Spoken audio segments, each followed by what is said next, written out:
Alors je vous soutiendrai quoi que vous décidiez. Allez-y, coupez-nous en deux. Cathy, il nous faudrait également votre accord. D'accord. Vous ne voulez pas réfléchir encore un peu? Vous n'avez pas de questions? Non, c'est bon, allez-y. Juste parce qu'elles ont été admises dans 2 universités différentes, elles ont accepté de subir l'opération de séparation. Mais quand Jenny s'est enfoncée dans le sommeil, l'angoisse de Katie a commencé à la ronger de l'intérieur.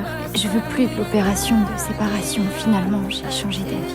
Ce retournement brutal m'a laissé figée sur place, même moi qui ai pourtant tout vu. Katie a murmuré ses peurs. Elle était persuadée que rester soudées, c'était leur destin, pour les aider à briser ce nœud dans leur cœur. J'ai commencé à raconter ce souvenir que j'aurais préféré oublier. Quitter cette maison, empestant la misère, a été le pas le plus difficile de toute ma vie. C'est épatant ce que vous avez accompli jusque-là. Je suis sincère. Mais vous pourriez faire tellement plus encore. Oui, vous auriez enfin la liberté d'être vous-même. Finalement, elles se sont senties prêtes à accueillir leur nouvelle vie. Après des dizaines d'heures au bloc, un claquement net, presque sec, a retenti. Les 2 lits ont été doucement écartés. À partir de cet instant, elles n'étaient plus des sœurs siamoises, mais 2 personnes chacune avec son propre destin. On était inquiets pour vous, Jenny. Je suis ravie de vous revoir. Comment va Katie? Vous vous êtes réveillée la première, alors pour l'instant il faut attendre. En réalité, Katie était déjà plongée dans un coma profond. Le souffle lourd du respirateur résonnait dans la chambre, comme un présage inquiétant. Cathy dit toujours que les yeux sont les fenêtres de l'âme. Moi, je dis que les yeux mentent, c'est le cœur.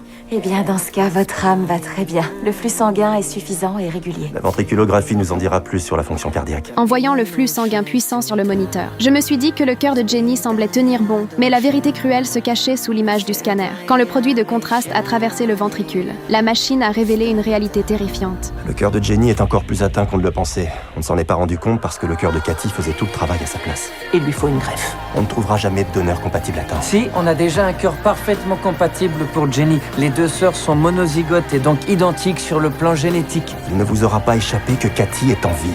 Mais si je me fie au scanner, Jenny ne passera peut-être pas la nuit. On doit le proposer à leur mère. À cet instant, Jenny était en train de mourir, et Katie, elle aussi, oscillait au bord du gouffre. Nous avons parlé à leur mère des dernières décisions à prendre. Chaque mot était comme une lame plantée dans sa poitrine. Est-ce que ma fille va souffrir? Non.